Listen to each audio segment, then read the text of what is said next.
Well, bismillahirrahmanirrahim. Assalamualaikum warahmatullahi wabarakatuh. Ketemu lagi dengan saya Meta Anissa Rahim, tentunya di channel saya Tuto Vlog Meta Anissa Rahim. Nah, pada kesempatan kali ini saya mau membahas tentang filling form atau yang bisa kita kenal yaitunya formulir isian.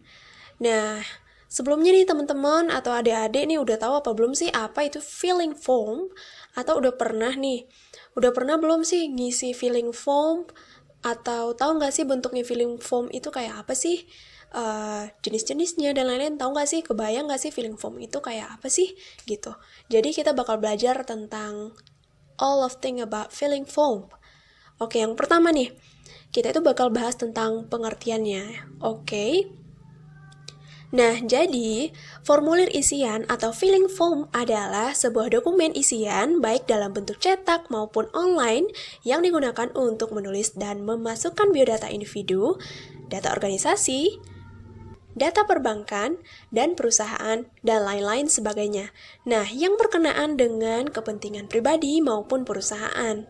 Nah, contohnya nih, pas adik-adik atau teman-teman nih lagi mau ngurus KTP, atau KTM, kartu pelajar ya, SIM, formulir pendaftaran baru masuk sekolah, dan lain-lain, pasti itu bakal dikasih formulir isian.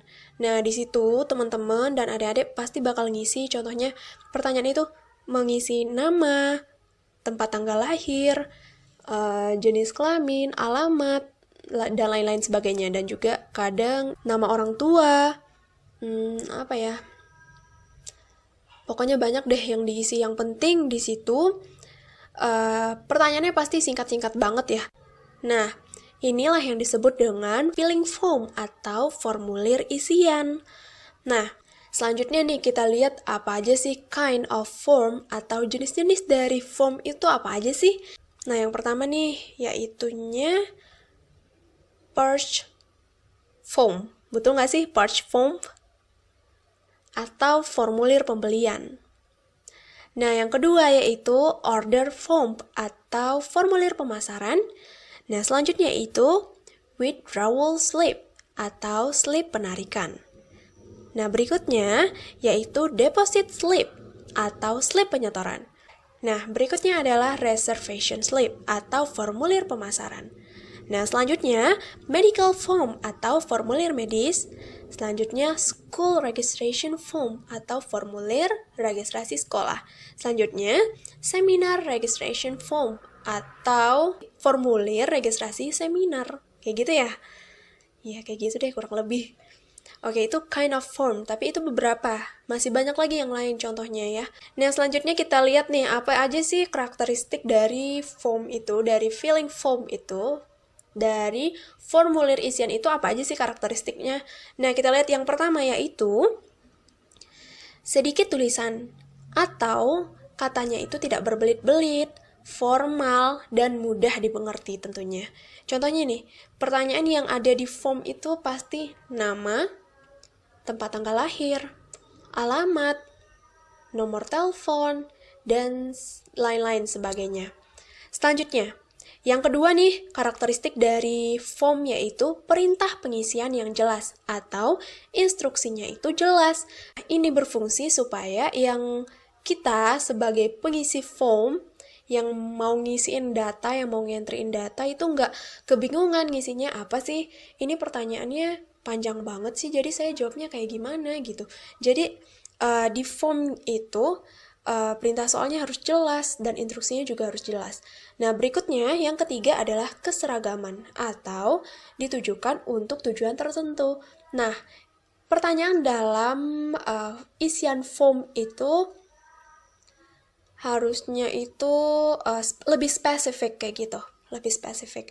Selanjutnya nih, informasi dapat diperiksa kembali atau biasanya nih kita menemukan tanda tangan, dikasih tanda tangan itu ya, pasti formnya itu bakal dikasih tanda tangan. Nah, jadi sebuah formulir kalau udah dikasih tanda tangan, berarti itu menunjukkan bahwa atau memperkuat kebenaran data yang diberikan gitu, yang kita sajikan.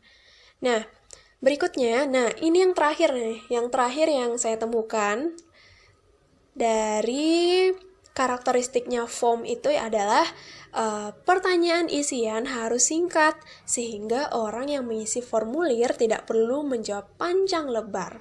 Pertanyaan di form atau formulir isian itu harusnya pendek-pendek banget, harus singkat, harus jelas dan padat kayak gitu, dan tidak ambigu.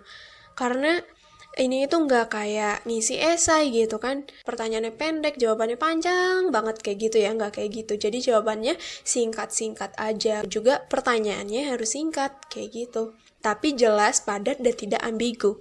Oke, mungkin segitu dulu ya pembahasan kita kali ini. Oh ya, nih buat teman-teman dan adik-adik nih, jangan lupa belajar ya, rajin belajar nih buat yang milih lintas minat bahasa Inggris nih. Bukan ya, lintas minat bukan bahasa Inggris ya. Yang pelajarannya bahasa Inggris tapi lintas minat, pasti bakal bahas tentang formulir isian ya. Oke, selamat belajar, jangan patah semangat nih walaupun kita dalam kelas online, tapi belajarnya itu harus tetap semangat kayak gitu. Oke? Nah, dan jangan lupa nih buat like, comment, subscribe, and share this video agar YouTube channelnya juga bisa berkembang kayak gitu, bisa ngasih informasi-informasi lain yang bermanfaat kayak gitu ya. Semoga informasi yang saya sampaikan kali ini bermanfaat, amin amin ya robbal alamin. Dan buat adik-adik dan teman-teman, jangan lupa belajar, jangan lupa rajin belajar kayak gitu. Jangan malas, apalagi sekolahnya online di rumah, yang bisa belajar sambil tiduran, rebahan, dan lain-lain, yang lokalnya bisa ditinggal-tinggal, yang cuma ngambil absen doang, kayak gitu ya. Tapi tetap semangat, okay? Fighting! And see you for the next video and for the next meeting. Assalamualaikum warahmatullahi wabarakatuh.